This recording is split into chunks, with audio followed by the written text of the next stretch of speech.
Prime debate में आपका स्वागत है। हरियाणा में जाट आरक्षण का मुद्दा एक कदम आगे बढ़ा है तो आरक्षण अपने आप में पहले से ज्यादा पेचीदा मसला बन गया है।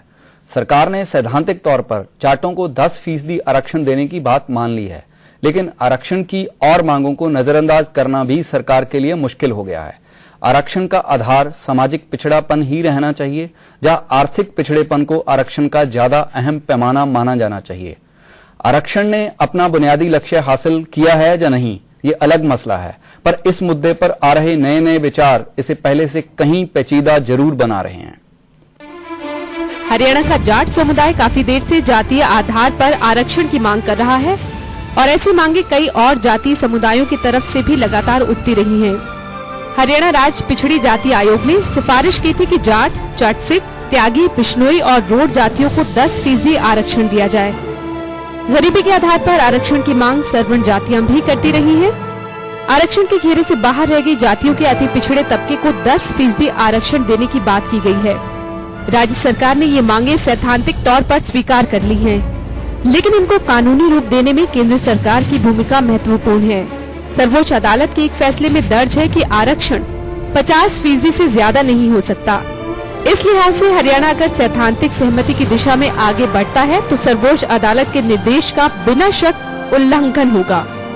अब इस मुद्दे को सामाजिक इंसाफ से अलग कर भी नहीं देखा जा सकता। इन हालात में आरक्षण के मुद्दे पर बहस का जारी रहना तकरीबन तय है। आरक्षण का बुनियादी मकसद सामाजिक नाइंसाफी का शिकार तबके को आगे बढ़ने का मौका देना था। मंडल कमीशन की सिफारिशें बीपी सिंह की सरकार के दौरान चर्चा में आई और उसके बाद पूरे देश की सियासत का लगातार हिस्सा रही हैं। आरक्षण बढ़ाने, कम करने, क्रीमी लेयर को बाहर निकालने और आरक्षण का आधार जाति की बजाय आर्थिक पिछड़ापन किए जाने की दलीलें लगातार सामने आती रही हैं। जब हरियाणा में नई जातियों को आरक्षण के घेरे में लाया जा रहा है तो बिना शक इन सभी दलीलों पर नए सिरे से चर्चा तो होगी ही और होनी भी चाहिए। तो हमारे साथ इस मुद्दे पर चर्चा करेंगे प्रोफेसर एसएल शर्मा, जो पंजाब यूनिवर्सिटी में सोशियोलॉजी पढ़ाते थे, ललन सिंह बघेल, जो पंजाब यूनिवर्सिटी में फिलॉसफी पढ़ाते हैं, और संजीव घारू, जो मसीहा नाम की संस्था के कार्यकर्ता हैं। आप सभी का आज की चर्चा में स्वागत है। प्रोफेसर शर्मा, आपसे शुरू करता हूं कि जो पूरी आरक्षण की बहस है, अब हरियाणा के नए सैद्धांतिक फैसले के साथ वो कहां पर स्टैंड करती है? एक अर्थ में तो उस समस्या का हल निकलता दिख रहा है।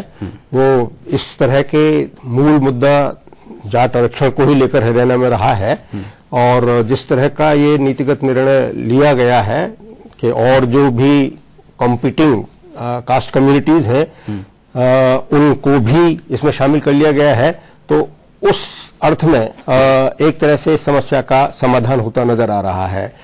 पर असली मुद्दा जो आपने अपने शुरुआती प्रस्तावित बात में कही थी वो अभी भी खड़ा है कि क्या जाति आरक्षण का आधार होना चाहिए, सामाजिक पिछड़ापन आधार होना चाहिए या आर्थिक आधार होना चाहिए जी। तो एक अर्थ में उस पर भी वर्तमान सरकार ने ध्यान दिया और गरीबी के आधार पर भी 10% आरक्षण की चर्चा हो रही है। आयोग की सिफारिश मिलने के बाद ही उन जातियों के लिए जो अभी तक आरक्षण के घेरे से बाहर हैं जी, 10% उनके लिए बात हो रही है जी जी। आर्थिक दृष्टि से जो पिछड़े हुए हैं उनके लिए भी 10% आरक्षण की बात कही जा रही है। छठा कमेटी की रिपोर्ट का इंतजार है। तो ऐसा लग रहा है कि हरियाणा सरकार इस मुद्दे को सुलझाने की दिशा में सकारात्मक कदम उठा रही है। लेकिन इसकी जो पेचीदगी है, खासतौर पर जो हमारे सर्वोच्च अदालत का एक निर्देश है कि जो आरक्षण है वो 50% से ज्यादा नहीं होना चाहिए और उससे पहले हम जो आरक्षण है उसको एक सामाजिक इंसाफ के तौर पर देखते रहे हैं, उसमें कुछ बदलाव आएगा इसके साथ? देखिए, जहां तक पहला सवाल है 50% से ज्यादा का, कुछ राज्यों में इस दिशा में पहले ही कदम उठाए जा चुके हैं।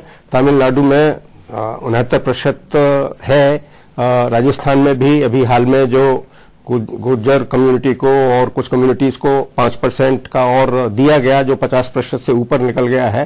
तो वो संविधान में ही उस तरह का या वो जस्टिस जो जुडिशरी का निर्णय आया है उसमें कुछ ऐसा प्रावधान है कि आप 50% से ऊपर निकल सकते हैं जी। Under some special conditions. जी। तो वो तो बात तो वो जो स्पेशल कंडीशंस हैं वो हरियाणा के मामले में लागू होती हैं? निश्चित रूप से वो तो जस्ट रेशनलाइजेशन देने की बात है जी। अगर आप उसके अंडर उनको जस्टिफाई कर सकते हैं तो आपको अधिकार है कि आप 5% या 10% जितना ऊपर निकल सकता है निकाल सकते हैं। जी ललन, जहां तक सामाजिक इंसाफ का और आरक्षण का आपस में जो रिश्ता है, जो सरकार ने अभी एक सैद्धांतिक फैसला कर लिया है कि हम इसको लागू करने जा रहे हैं, उससे आपका क्या लगता है कि पुरानी धारणा पर कुछ सवाल आया है या क्या हुआ है? मैं इसको दो तरीके से देखने की कोशिश करता हूं। पहले तो मुझे लगता है कि सरकारें जितनी जल्दी में और जिस कॉन्टेक्स्ट में, जिस पूरे एक प्रसंग में इस चीजों को मानने के लिए तैयार हुई हैं, उसको भी देखा जाना चाहिए जी। कि एक तरह से पूरी थ्रेट थी कि हम ऐसा कर देंगे और चुनाव तो रहते ही हैं हर राजनीतिक पार्टी के सामने जो है, तो वो सामाजिक न्याय की विरासत को या सामाजिक न्याय के आदर्श को उससे उपजे हुए विश्वास को आगे बढ़ाएंगे, इसमें मुझे शक है।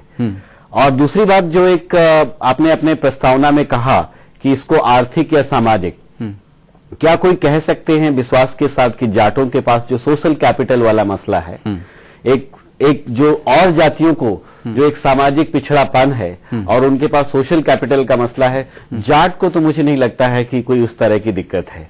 जहां तक आर्थिक, अभी चड्ढा कमेटी की रिपोर्ट आने एहसास के स्तर पर उसके पास कोई पछड़ापन नहीं है, ये आप कह रहे हैं? नहीं है क्योंकि जहां पे दलितों का मसला ए और बी का मसला है, मुझे एक समाजशास्त्री सतीश देशपांडे का एक छोटा सा लेख जहन में आता है।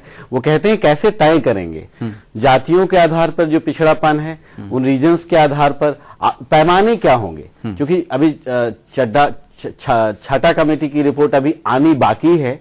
उन्होंने कैसे वो निर्णय लिए, कैसे वो सारी चीजों का आकलन किया है, आर्थिक पे करेंगे, सामाजिक पे करेंगे, तो दो तरह की पेचीदगियां हमारे सामने रखता है। और दोनों में किसी किस्म का कोई समन्वय बिठा पाएंगे कि नहीं बिठा पाएंगे, और फिर वो सामाजिक आंदोलनों से जो उपजा हुआ विश्वास है, जिसमें जो अस्मिता का सवाल है, पहचान का सवाल है, मेरा मानना है कि ये एक पहचान के सवाल को आगे बढ़ा रहे हैं, एक इंस्ट्रूमेंटल जो राजनीति है उस सवाल को आगे बढ़ा रहे हैं इस रिजर्वेशन के माध्यम। मैं रिजर्वेशन पर से जो हो रहा है उसके खिलाफ नहीं हूं, मुझे लगता है रिजर्वेशन होना ही चाहिए।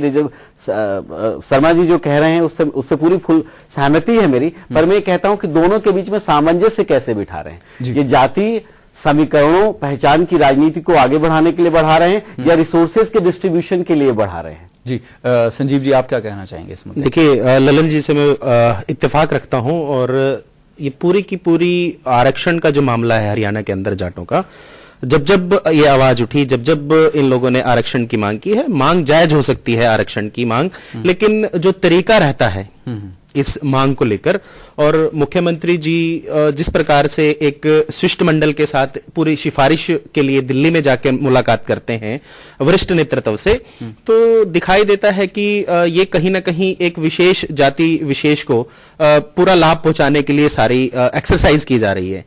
जहां तक अगर संवैधानिक, मैं सिर्फ एक छोटी सी दखलंदाजी चाहूंगा कि अगर आपको लगता है कि ये मांग है किसी भी तबके की तरफ से आ रही है और वो जायज मांग है, तो अगर सरकार इनिशिएटिव लेकर पहलकदमी करके अपने यहां पर कोई कार्रवाई करती है और केंद्र सरकार तक पहुंच करती है, तो उसमें बुरा क्या है? नहीं, बुरा उसमें कुछ नहीं है। अगर हम संवैधानिक तौर पे देखें तो आर्टिकल 16(4) को अगर हम देखते हैं तो उसमें साफ साफ लिखा हुआ है कि कोई भी क्लास रिजर्वेशन ले सकती है, क्लास नॉट कास्ट। नहीं तो क्या होता है कि अक्सर ये शोर मचाया जाता है कि फलां जाति के लोगों को आरक्षण दे दिया गया है।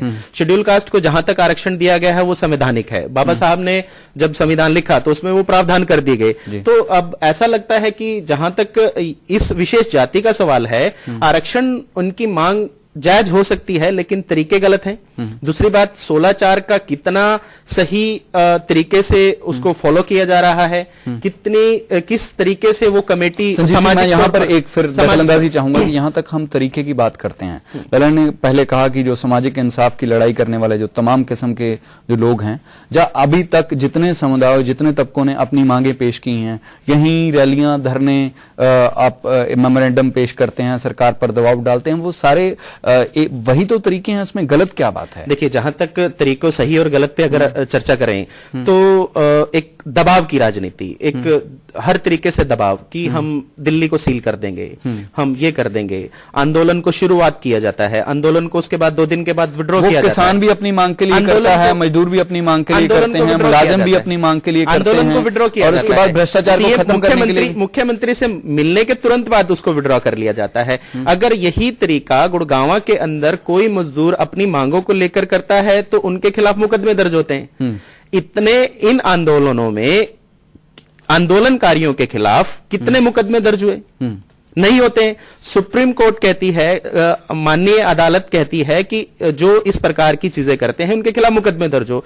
राइट टू इंफॉर्मेशन एक्ट में आप जानकारियां मांग लीजिए, आपको पता लग जाएगा कितने लोगों के खिलाफ है। तो सरकार का पूरा समर्थन मैं ये जोड़ना चाहता हूं कि जो संवैधानिक बहस है 16(4) और 15(3), इन बहसों में जो एक आशा छिपी हुई है, जो उम्मीद छुपी हुई है, ये राजनीतिक पार्टियां उस उम्मीद पे कभी खरी नहीं उतरेंगी। मुझे जरूरत ये है कि जिस आधार पर ये करने जा रहे हैं, क्लास और कास्ट दोनों एक तरह से डिस्क्रिमिनेशन के खिलाफ आवाज उठाने वाली कैटेगरीज हैं। तो ये सामाजिक न्याय को आगे बढ़ा रहे हैं, इस पे मुझे लगातार शक रहेगा, क्योंकि ये पहचान की राजनीति को आगे बढ़ा रहे हैं। और पहचान की राजनीति में जाट उस संकट से गुजरता है जो एक दलित गुजरता है। मेरे जहन में वो बात है ए और बी रिजर्वेशन जो शेड्यूल कास्ट और शेड्यूल ट्राइब वाले में लागू हो सकता है हरियाणा के कॉन्टेक्स्ट में। तो अभी ए बी के बारे में तय नहीं हो पाया। वो चलिए मामला निलंबित, एक तरह से लंबित है कोर्ट में, इस वजह से फैसला नहीं हो पाया। वहां पे इच्छा शक्ति इनकी कहां होती है?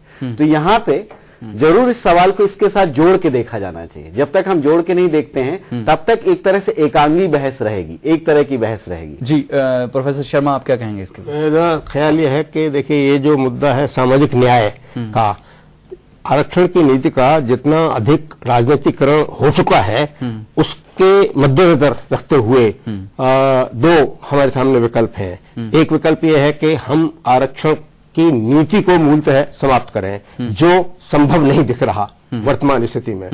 दूसरा हमारे सामने विकल्प है कि हम अगर आरक्षण की नीति रहनी है तो जो कुछ भी अब तक आरक्षण की नीति से प्राप्त हुआ है उसका आकलन करके अगर देखें तो ऐसा तो लगता है कि कम से कम अनुसूचित जाति और जो ट्राइब्स हैं उनको कुछ न्याय मिला है, क्योंकि वो जातिगत आधार पर थे। अब यहाँ एक मेरे मन में सवाल उठ रहा है, ये वर्ड है OBC, other backward classes. Caste और क्लास में हम लोग समाजशास्त्र में भेद करते हैं।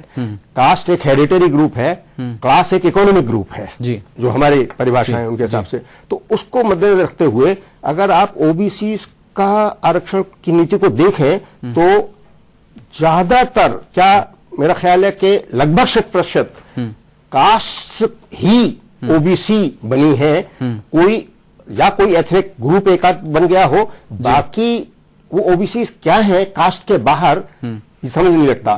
तो इसको अदर बैकवर्ड कास्ट क्यों नहीं कह रहे हैं आप, अदर बैकवर्ड क्लासेस क्यों कह रहे हैं? क्लासेस को कह के तो आप उनको आर्थिक, जहां पर भी आरक्षण में क्लास की बात आई है वो मूलतः कास्ट ही रहा है, क्लास नहीं रहा है, यही बात कहना चाहते हैं। इसके ऊपर हम अभी चर्चा आगे जारी रखेंगे। अभी वक्त हो गया एक छोटे से ब्रेक का। ब्रेक के बाद हमारी ये चर्चा आगे जारी रहेगी।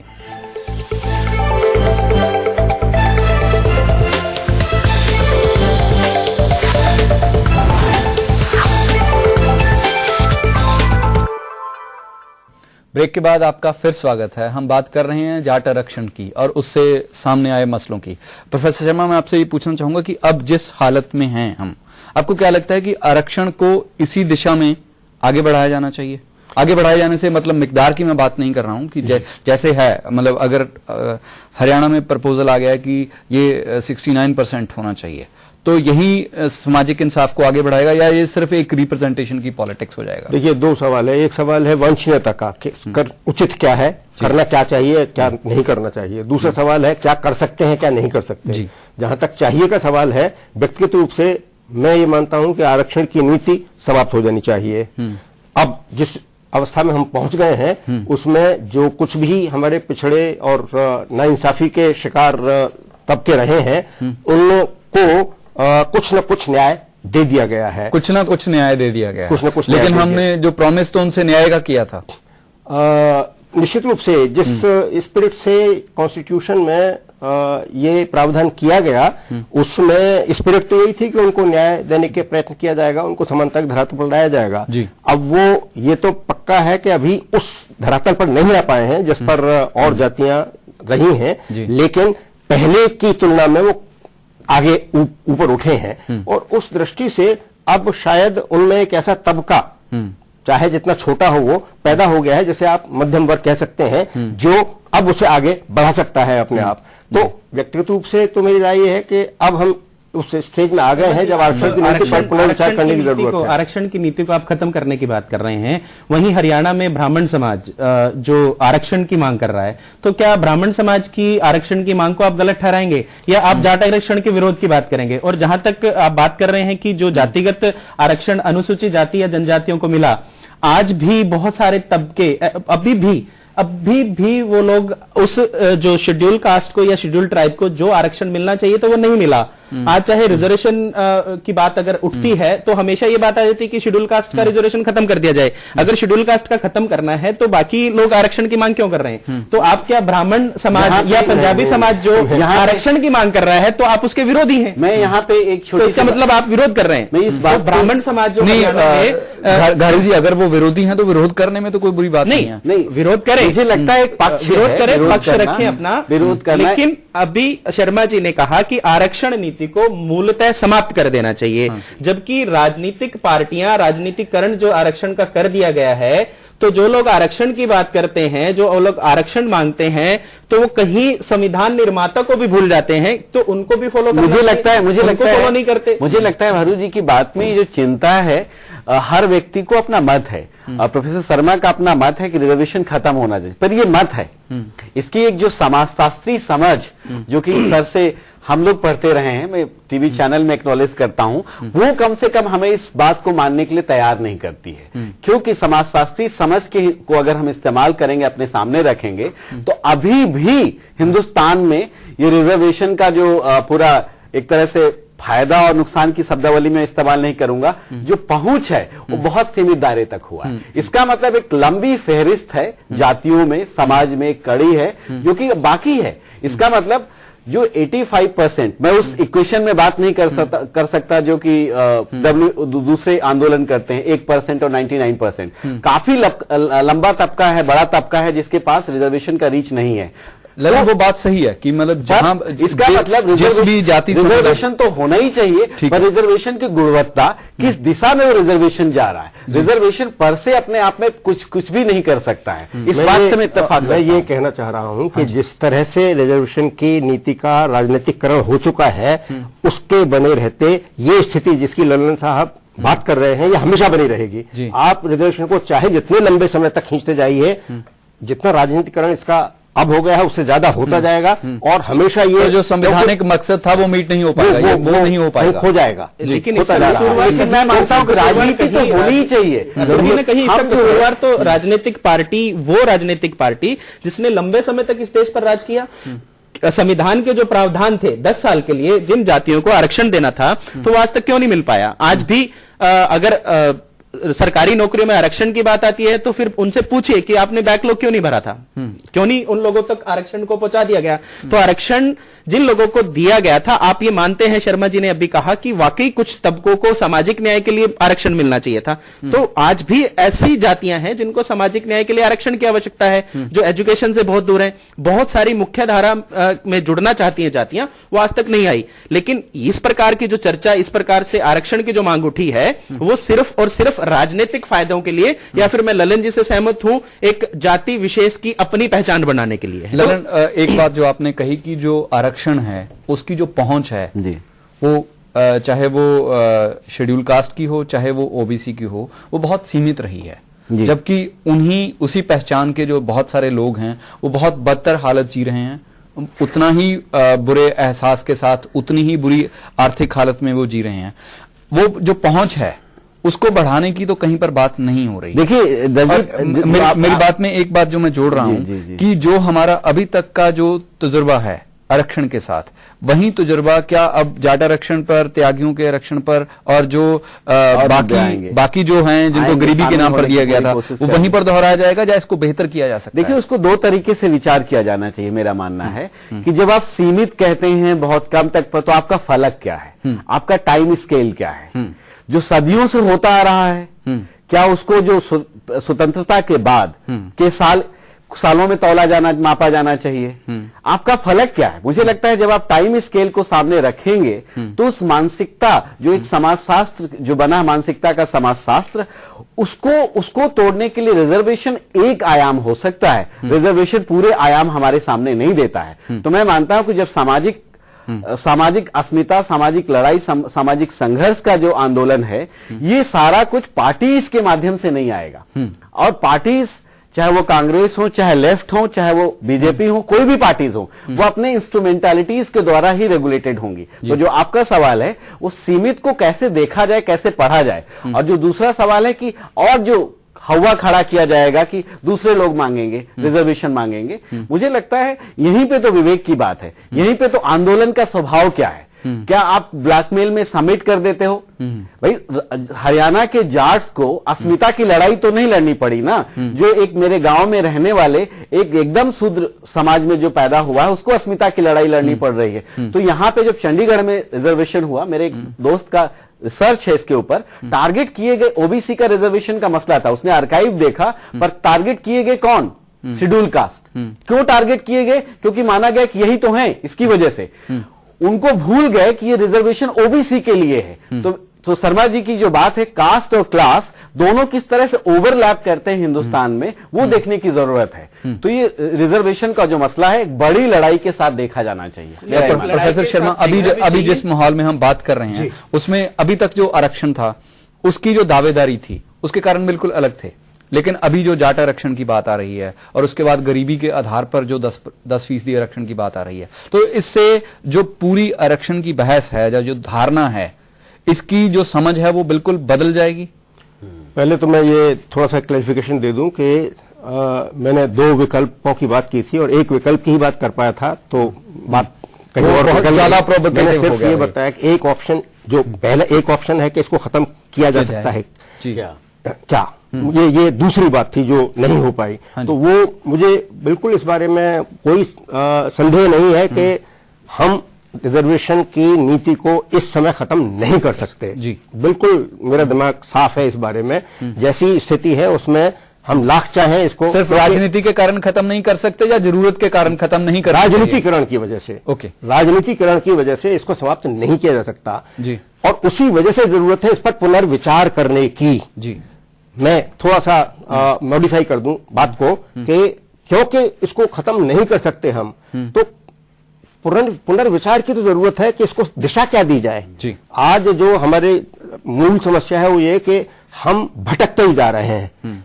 और जहां तक अब ये दो नजरिए हैं, एक है कि क्या आरक्षण से ही आरक्षण को खत्म किया जा सकता है जी, कि हम इतने ज्यादा क्यों, इसलिए दूसरी बात ये कि आरक्षण की नीति जिस तरह से हमारे यहाँ चल रही है वो अनंत होती जा रही है, एंडलेस बनती जा रही है कि आप जितनों को देते हैं उतने ही आगे खड़े हो जाते हैं। तो इस सबको मद्देनजर रखते हुए मेरा ख्याल है कि इस कसौटी एक बनाने की जरूरत है। अब वक्त आ गया है जब उस पर पुनर्विचार किया जाए। मैं बिल्कुल सहमत हूं अपने साथियों से कि जहां तक शेड्यूल्ड कास्ट और शेड्यूल्ड ट्राइब्स के लिए प्रोविजन था, बहुत वैलिड था और शायद अभी भी वैलिड है, जो चलना चाहिए। लेकिन इसके जो नए फ्रंटियर्स खुलते जा रहे हैं और जो अनंत होते जा रहे हैं, उसको मदद, और वो होते जा रहे हैं जैसे मैंने कहा राजनीतिकरण जो इस नीति का हो गया है उसकी वजह से। तो इसलिए अब इस स्टेज पर हम पहुंच गए हैं कि इस पर पुनर्विचार करने की जरूरत है और ये एक नीति नए ढंग से बनाने की जरूरत है। मेरा एक प्रश्न है सिर्फ मात्र आपसे, आप बुद्धिजीवी हैं, समाजशास्त्री हैं, तो क्या आपको नहीं लगता कि आरक्षण को ढाल बना लिया गया है विकास के लिए, जबकि सरकारों को चाहिए कि एक समान विकास के लिए, पूरी जातियों के लिए एक उनको जो चीजें मिलनी चाहिए, जो चीजें उन तक पहुंचनी चाहिए वो पहुंचे। अगर वो चीजें टाइम पे पहुंचती हैं, टाइम फ्रेम की ललन जी ने बात करी थी, एक अगर वो सारी चीजें पहुंचती है तो फिर आरक्षण की जरूरत नहीं पड़ेगी। आरक्षण को तो शायद ढाल बना लिया। मेरा मानना है कि शर्मा जी से मैं थोड़ा सा यहाँ पे इत्तेफाक नहीं रखता हूँ, बहुत ही विनम्रता के साथ, कि राजनीतिकरण अपने आप में नेगेटिव चीज नहीं है जी। 60 में जाति को समझने का हुआ और जाति का राजनीतिकरण हुआ, उससे मायावती जैसे फिनोमेना आया, और चाहे जिस दिशा में जाए, मेरा मानना है कि मेरे गांव में अब चारपाई पे लोग बैठ के किसी सवर्ण जाति के का उसको ऐसे भी कहा जा सकता है कि हमें पसंद हो या ना हो, लेकिन एक तबके को उसका फायदा हुआ है। राजनीतिकरण की दिशा वो एक व्यापक मुद्दों को अपने सामने लेके आ पा रही है कि नहीं, या वो एक नैरो दिशा में जा रही है, एक बहुत ही मुश्किल न्याय का लक्ष्य है वो हारता जा रहा है, वो खोता जा रहा है। राजनीतिकरण का सबसे बड़ा नुकसान हो रहा है इसमें कि जिनको चाहिए उनसे ध्यान हटता जा रहा है, और जैसा हमारे साथी लोग कह रहे हैं कि उनको जो इस हालत में है कि जिनको नहीं चाहिए, उनकी पहचान के आधार पर ही वो अपना इसका फायदा उठाया जा रहा है। मुझे लगता है कि इस बहस में जो सहमति हो पाना वो सबसे मुश्किल काम है। आप सभी आज की इस चर्चा में शामिल हुए, आपका बहुत बहुत धन्यवाद। आरक्षण के मसले पर कभी सहमति हो सकती है, ये सोचना भी मुश्किल है, पर इसकी बुनियादी धारणा सामाजिक इंसाफ के साथ जुड़ी हुई थी, जिसका सियासत में चाहे महत्व कम हो गया है, लेकिन समाज में अब भी सामाजिक इंसाफ की जरूरत है। आरक्षण के बारे में कोई भी बात सामाजिक इंसाफ और पिछड़े तबके के कल्याण के बिना पूरी नहीं हो सकती। अब सवाल यही है कि आरक्षण नुमाइंदगी की सियासत है या सामाजिक इंसाफ की। इसी के साथ हम आज का प्राइम खत्म करते हैं। नमस्कार।